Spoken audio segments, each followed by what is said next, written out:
So my research topic was on the development of novel polymeric 3D printed scaffolds for tissue engineering and drug delivery applications.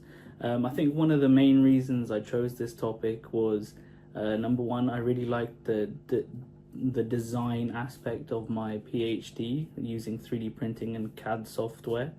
I liked that creativity. I also enjoyed a lot of cell culture and biology, and this PhD involved a lot of that.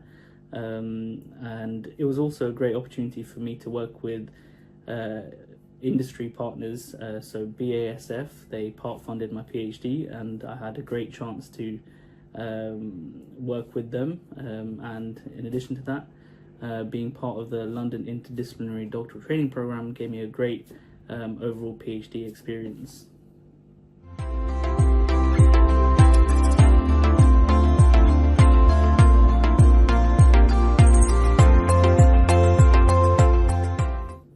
So I was really fortunate to have a great supervisor. I had a great experience throughout my PhD. Dr. Saad, she supported me in a number. She was my primary supervisor, firstly, and she supported me in a number of ways. Firstly, having the regular catch-ups ensured that I was on track on my research. If I had any problems, concerns, I could always go to her. So that was always great. She also gave great feedback and helped me navigate my whole PhD experience. And if I had one piece of advice for choosing a great supervisor is making sure that you get on well with your supervisor, because the relationship you have with your supervisor can make or break your PhD experience for many people. So make sure to meet your supervisor before starting a PhD.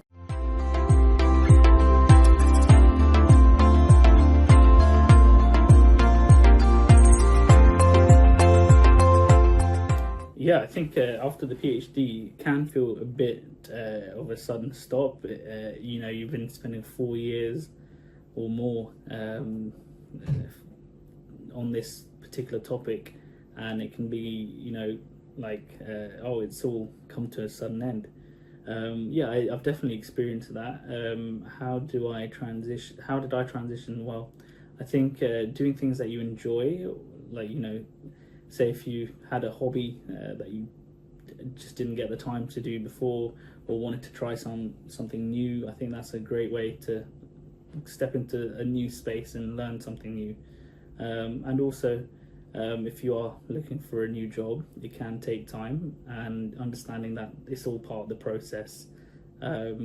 These things really helped me through that period of time.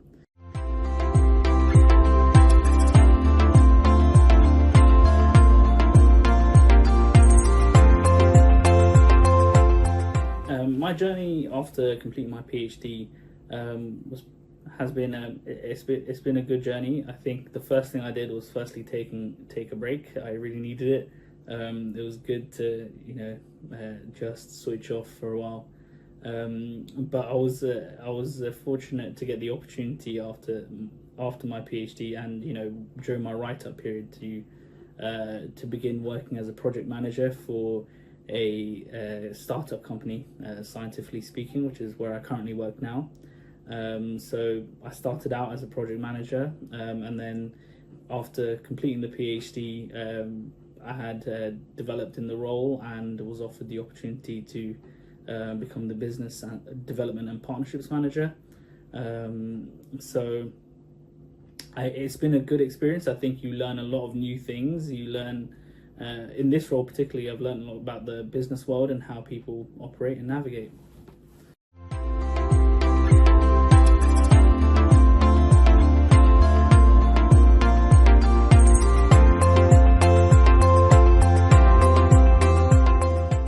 So my PhD has shaped my path quite significantly. It gave me the skills, the transferable skills necessary for me to do the role which I'm currently in. I developed a lot of communication skills, a strong ability to write and conduct research, and I gained a good understanding of the life science industry.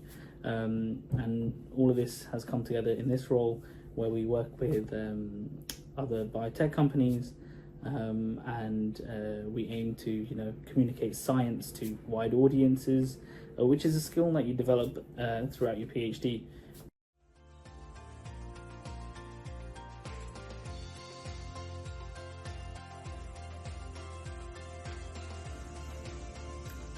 In terms of the future, I would really love to help Scientifically Speaking grow and seeing how far it can go, helping to grow the business as a whole. Aside from that, I have a keen interest in intellectual property law, so being able to work in that space is something that I'm really excited to do in the future, and you know, just being able to do things that I enjoy, and being close to the science, but not necessarily doing the science myself anymore, and you know, just overall being happy. I think those are my goals for the future.